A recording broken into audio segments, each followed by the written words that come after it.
akan bersikap kooptasi demi penerapan kurikulum yang serempak. Kurikulum Merdeka akan meningkatkan persaingan yang lebih ketat di antara siswa di sekolah. Nah, masih ingat kan? Jawabannya? Asosiatif, interaksi asosiatif.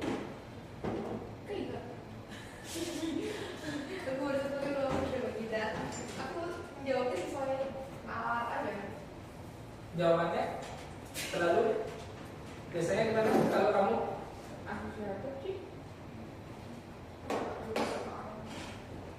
Nah, masih ingat kan interaksi sosial ya? Interaksi sosial itu ada yang positif dan negatif. Nah, interaksi asosiatif itu merupakan bentuk dari interaksi sosial yang positif mengarah kepada kepersatuan. Nah, bentuk interaksi sosial asosiatif dapat berupa kerjasama, akomodasi, asimilasi, akulturasi.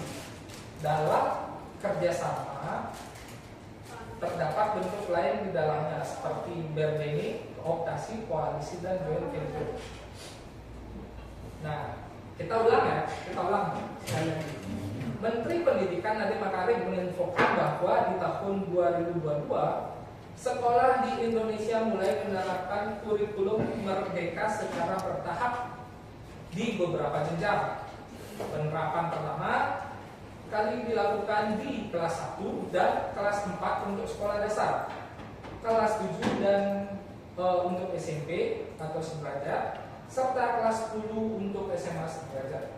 Jenjang yang tidak disebutkan akan melanjutkan kurikulum sebelumnya dan akan diperbarui di tahun ajaran baru mendatang.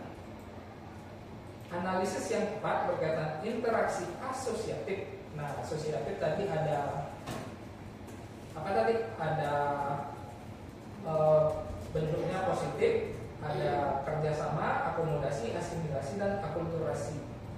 Nah, bentuk lainnya juga ada bergaining, kooptasi, dan koalisi. Oke.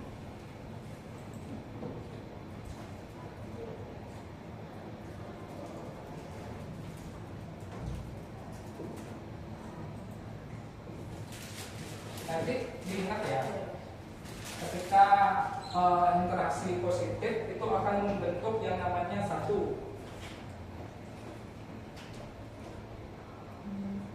apa tadi?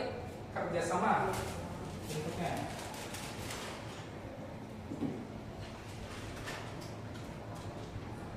Yang kedua ada apa?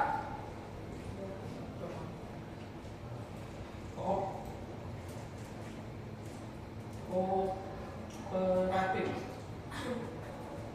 bentuknya. Terus bisa asimilasi.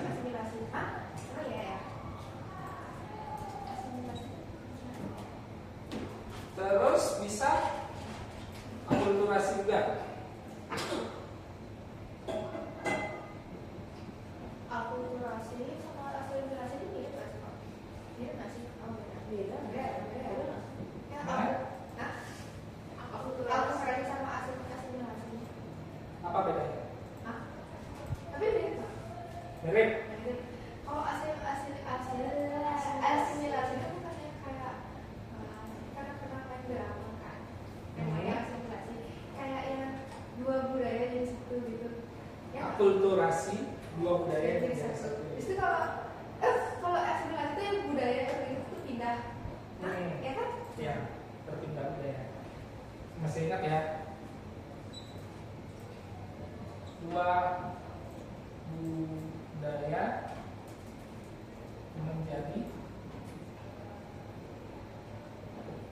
satu.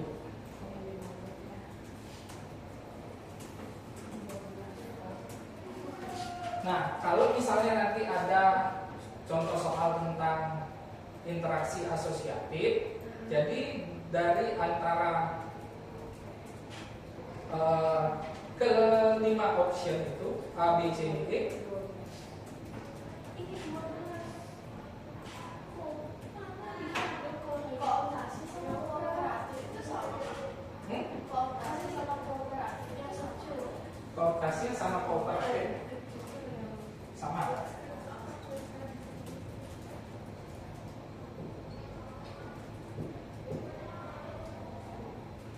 kerjasama gimana?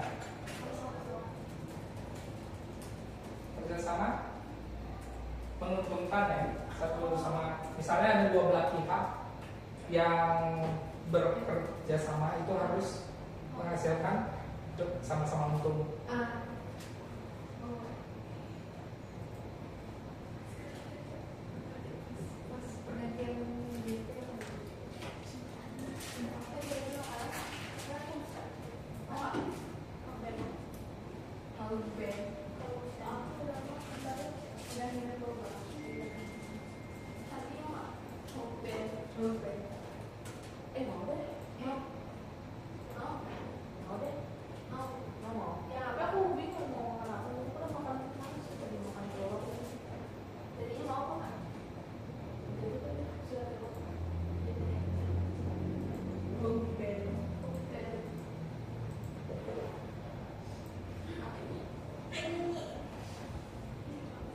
Nah, tadi antara kalau dianalisis ya dari ini itu ada Menteri Pendidikan. Menteri Pendidikan sebagai apa? Pihak pertama.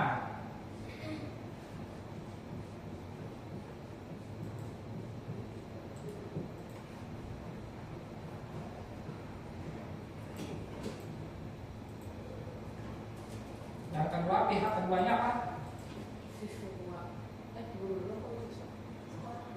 Sekolah.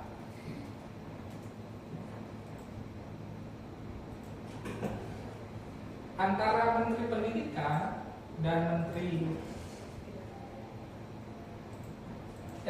dan sekolah membentuk tadi apa? Interaksi positif.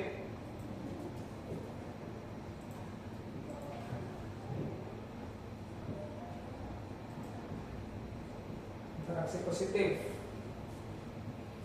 Kalau dianalisis interaksi positif tadi, interaksi asosiatif tadi sesuai ilustrasi di atas, jawabannya kakak bacain sekali lagi ya.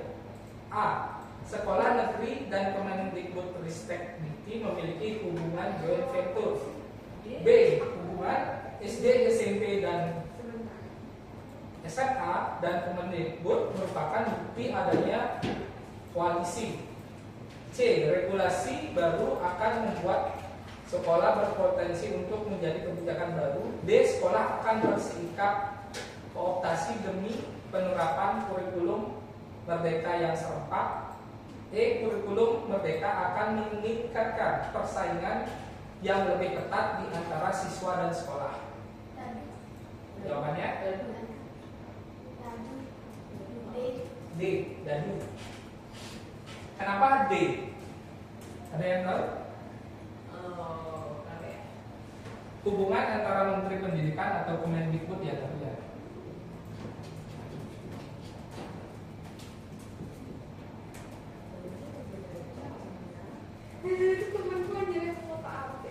Hubungannya D dari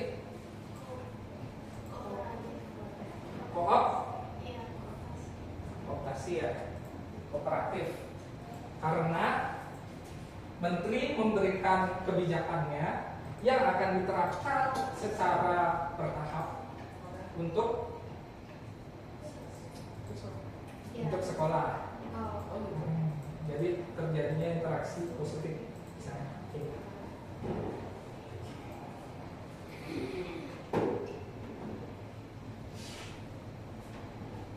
Kalau misalnya nih kita ambil contoh lain, ada dua belah pihak, yang satu kepala desa ingin menerapkan kebijakan pembongkaran paksa areal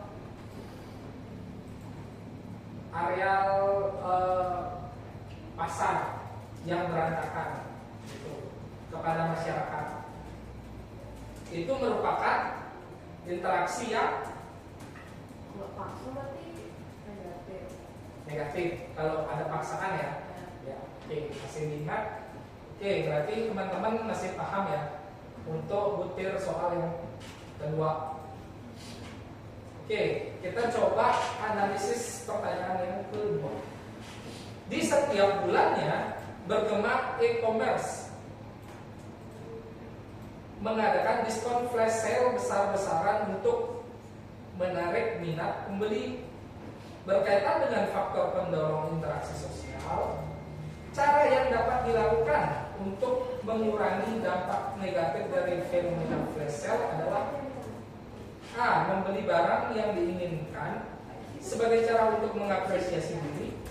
B. Memilih barang-barang yang memiliki rating tinggi dan telah banyak terjual. C. Memberikan uang tip lebih kepada kurir sebagai ungkapan terima kasih. D. Tetap memberi review positif meskipun barang yang dibeli berbeda dengan yang diiklankan. E.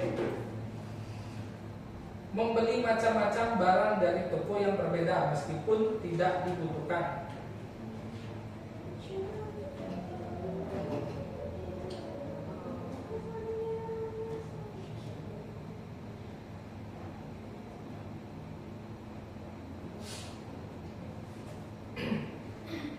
Dari sana ada yang tahu jawabannya? B.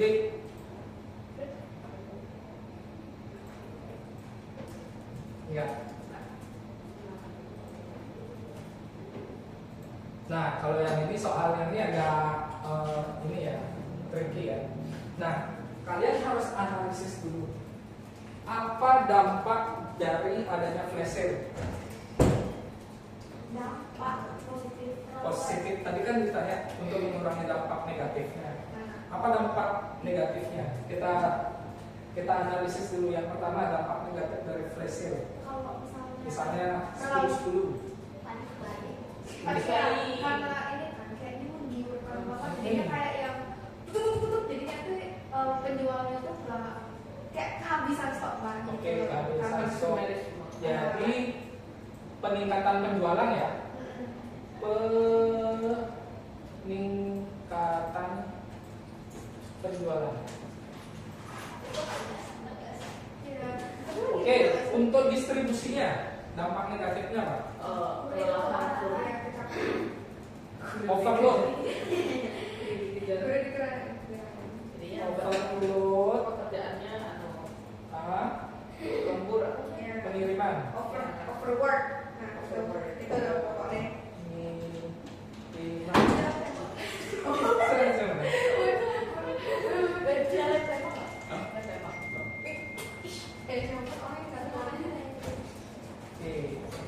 Overload pengiriman. Atau tadi apa? Overwork.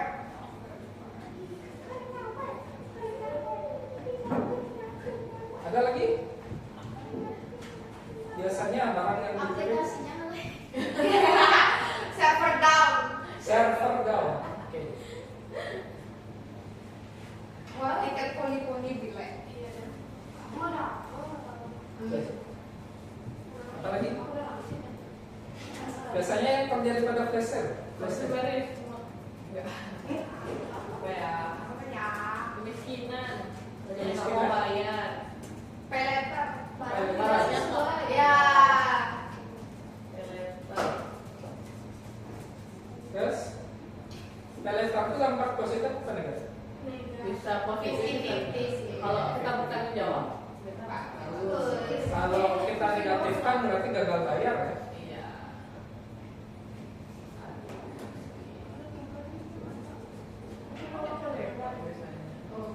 Oke. Dari sana, tadi kan ditanya tuh pertanyaannya adalah cara yang dapat dilakukan untuk mengurangi dampak negatif dari fenomena flash sale. Nah, misalnya nih ada peningkatan penjualan. Apa cara untuk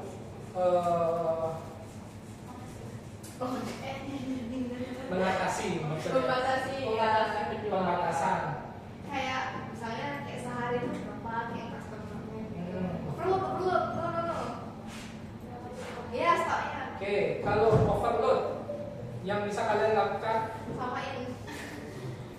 kalau overload atau overload pengiriman atau overload, apa yang bisa kalian lakukan untuk sang pengirim? Kasih tip. Kasih tip dan banyakin Kabar. banyakin tenaga kerjanya. Oke. Gimana? Iya kalau kan kayak DW gitu loh. Tapi sih banyak tuh Penambahan. orang yang info lokal gitu. Ini DW jadi kurir. Terus Nggak ada yang mau jadi guru lagi. bro, kayak mau jadi kurir. Kok jadi kan duit? Bro, Kalau sang program, kalau hacker. Alat pokok apa sih? Jalan Walker. apa? Wifi mahal, wifi bagus. Sang program biasanya kita refresh interval waktu ya, aplikasinya. Jadi teman-teman kalau flash sale, Wifi-nya. wifi-nya dia Bagus 6G. oke 6G, Oh, wifi atau kuota internet. kuota.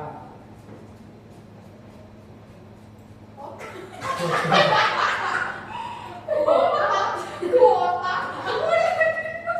Gimana tulisannya? Bukan kan KU ya? KU. Kuota. Bahasa Inggris ya sih. Kuota. Oh. Kuota. Oh, Benar. Bener. Oke. Kalau pay letter, Bayar. bayar. Bayar tuh tempo. Cicilan. Bayar dan punya tuh tempo. Bayar cicilan tuh tempo. Nyicil kak. Nyicil Punya tuh tempo. kak. Nambah lagi peleter dong. Tempo. Enggak lah, kan nyicil. Nah, tadi Nambah aja. di option kan udah terlihat tuh dari kalian sudah analisis ya. Dari kalian sudah analisis permasalahan negatif dari dampak dari e-commerce atau flash sale itu. Nah, ada option ini. Cara yang paling dapat dilakukan untuk mengurangi dampak negatif fenomena flash sale tersebut adalah A. Membeli barang-barang yang diinginkan sebagai cara mengapresiasi diri. B.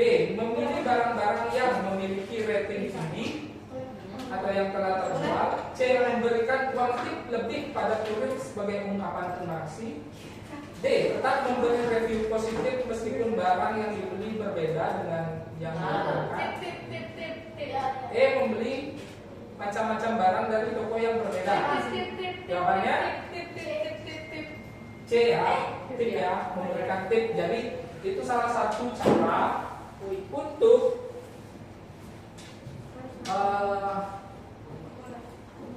mengurangi rasa overload atau overload dari fenomena flash sale. Nah, tipping ini penting dan itu yang bisa kalian lakukan. Sebenarnya solusinya banyak. Sorry, kayak mau foto asli bentar aja. Oke. Thank you. Oke. Sampai sana teman-teman ya bisa dipahami kan untuk analisisnya nanti. Jadi nanti di track dulu fenomenanya apa dan langkah konkretnya seperti apa.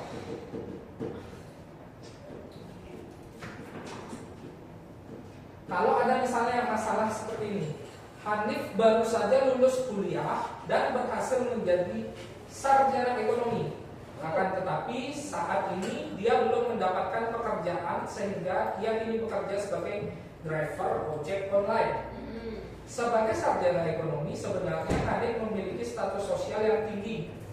Namun ketika bekerja sebagai driver ojek online, mungkin sebagian besar masyarakat masih menganggap pekerjaan tersebut sebagai pekerjaan kelas bawah. Dalam kasus ini, Hanif mengalami A. Status ganda, B.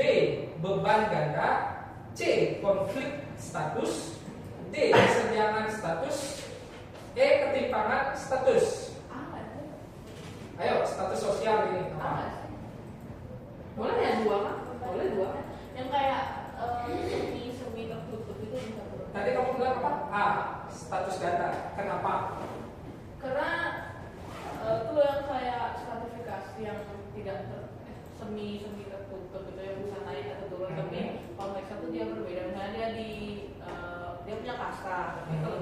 sesuatu dia miskin gitu. Jadi ada status ganda itu. Ada status gandanya. Oke, nanti kita tampung. Ada yang jawab beban ganda? Punya beban hidup. Satu ini beban pojok. Konflik status, kesenjangan status.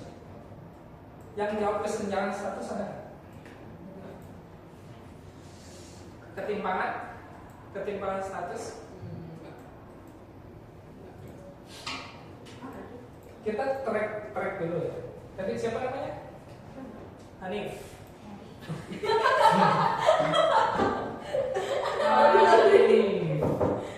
Oke, lulusan S1.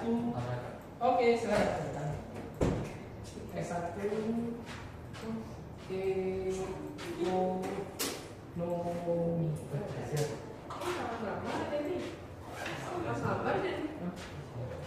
Nah, harusnya kalau misalnya S1 ekonomi, Hanif bekerja di mana? Di mana aja, suruh dia. Misalnya jadi akuntan atau apa? Dagang, Perpajakan, bisnis, dagang, bisnis, ekspor, bisnis,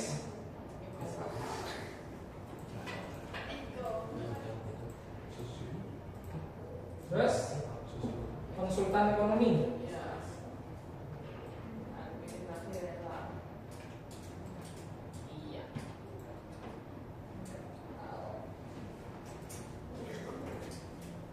Tapi karena belum mendapatkan apa tadi? Mendapatkan pekerjaan, Hanif melakukan kerjaan apa?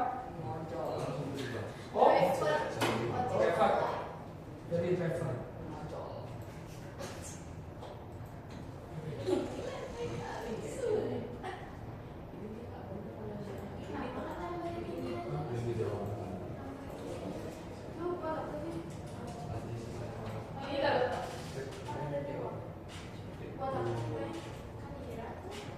Jadi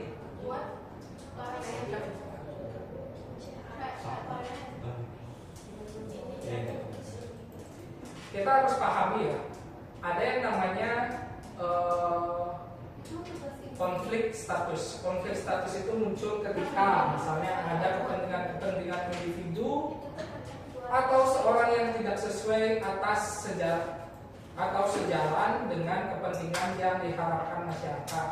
Misalnya nih dalam kasus Hanif itu sarjana ekonomi namun bekerja sebagai driver online. Nah, itu merupakan konflik status dalam kasus sebagian besar masyarakat bahwa menilai dia ingin berprofesi sebagai driver online. Sebenarnya tidak perlu untuk seorang sarjana sehingga dinilai tidak cocok dengan gelarnya yang telah diterima oleh Hanif. Jadi dalam kasusnya Hanif itu dia mengalami konflik status.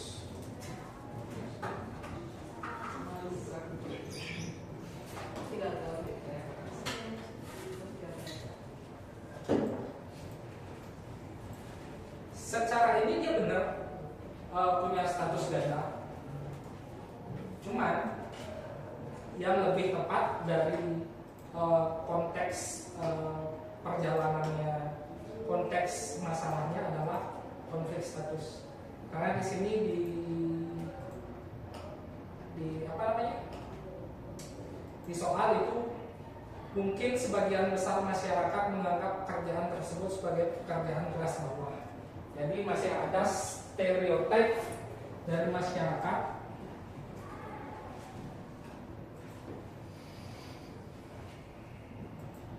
bahwa ojol itu adalah apa? Pekerjaannya. Dan harusnya, jadi konflik itu apa yang semestinya nih, tapi tidak sesuai dengan ekspektasinya dari masyarakat.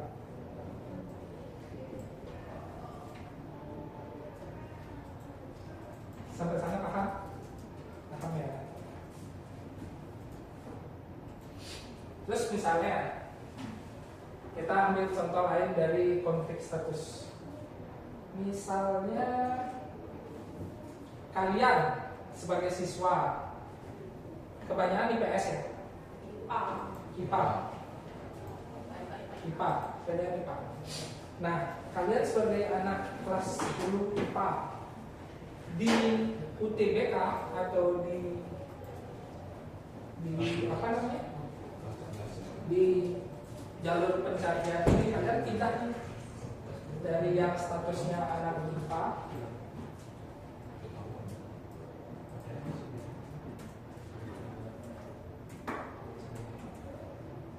tapi kalian nanti nyarinya ke sosiologi, jurusan sosiologi. Jadi di sini kalian ada konflik status nanti. Biasanya waktu kuliah itu pasti ada rasa konflik. Padahal saya dulu anak IPA, tapi sekarang saya masuk ekonomi misalnya.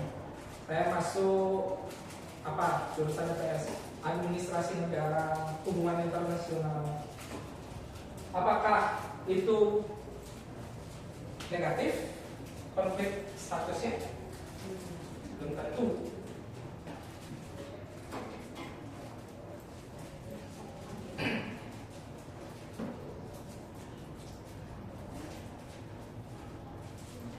Oke, kalau misalnya ada soal kayak gini, pernyataan berikut yang menunjukkan definisi peran sosial yang tepat adalah peran sosial ya, yang merupakan definisinya. Jadi ingat-ingat definisi peran sosial. Yang pertama, keadaan ketika seorang tidak sanggup untuk menjalankan beberapa statusnya sekaligus. Itu definisi peran sosial kan? Bukan ya? B. Ketidaksesuaian antara kewajiban yang harus dijalankan dan tujuan peran sosial itu sendiri. Itu definisinya? Bukan ya? Peran sosial adalah titik-titik-titik. Oke. Option yang C, perilaku yang diharapkan dari seorang berdasarkan status sosial yang dimiliki dalam masyarakat. Apakah itu definisi status sosial?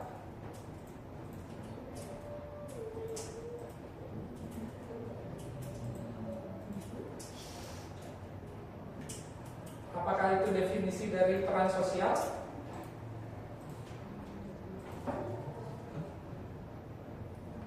Coba kita lihat option B. Perilaku seorang berdasarkan status yang dimilikinya namun sebenarnya tidak menjadi prioritas dalam hidupnya. E. Tuntutan dari beberapa status sosial yang dimiliki oleh seseorang yang mana status tersebut saling bertentangan satu sama lain. Definisi peran sosial adalah, masih ingat?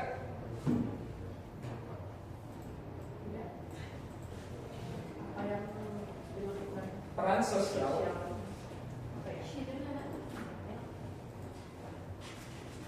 Peran sosial adalah perilaku yang diharapkan dari seorang berdasarkan status sosial yang dimiliki dalam masyarakat. Sebagai seorang pelajar misalnya, maka perilaku yang diharapkan darinya adalah belajar dan sungguh-sungguh. Sebagai seorang guru, maka salah satu perilaku yang diharapkan darinya adalah mengajar. Itu contohnya. Jadi jawabannya adalah C. C, perilaku sosial.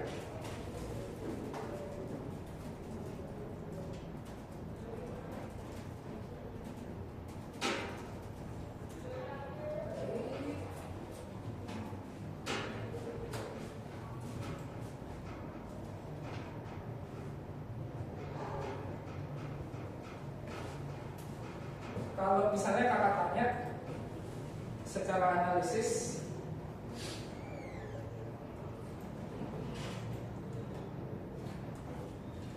peran sosial dari seorang pengusaha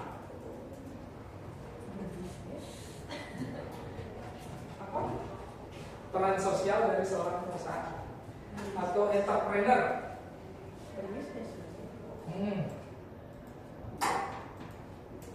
Tadi kan guru contohnya.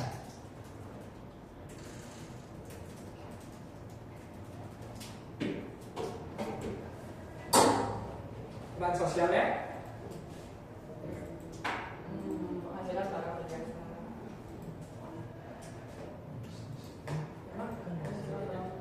penjual, sales,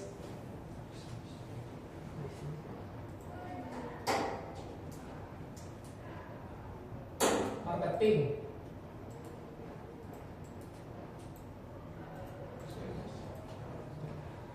kalau peran sosial dari seorang presiden, ayo, Mengatur. ayo presiden gampang. Kalau di Indonesia itu satu sebagai pemimpin tertinggi, kepala negara ya, kepala eksekutif, pimpinan tertinggi. Kalau DPR, peran sosialnya apa?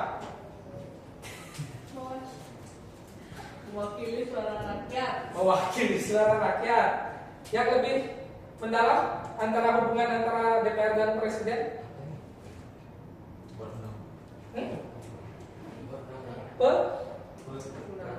Pengawasan.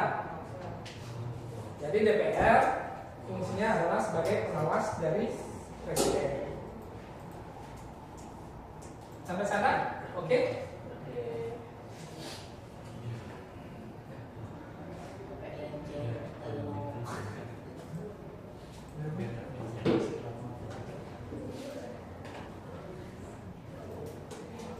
Kalau misalnya ada contoh soal pada sebuah negara pemerintah dilihat sebagai kelompok yang memiliki kekuasaan tertinggi. Tadi kita sempat mention presiden kan, presiden salah satu dari pemerintah, memiliki kekuasaan tertinggi dibandingkan dengan rakyat. Oke.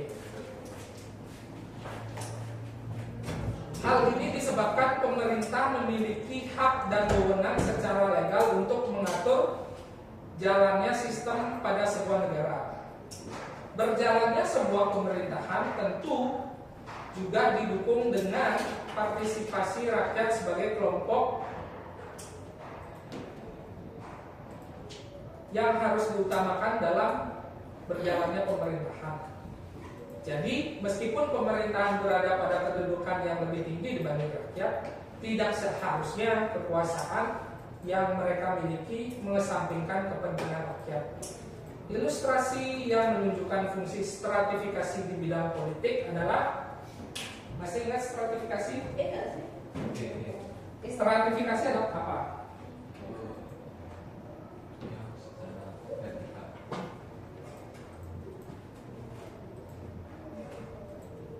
Stratifikasi sosial adalah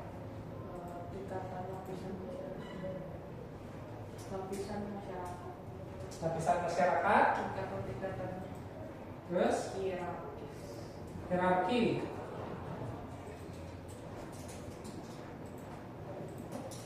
yang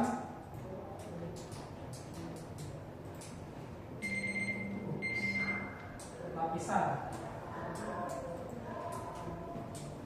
Sifatnya stratifikasi apa? Vertikal ya, dari atas ke bawah, dari bawah ke atas.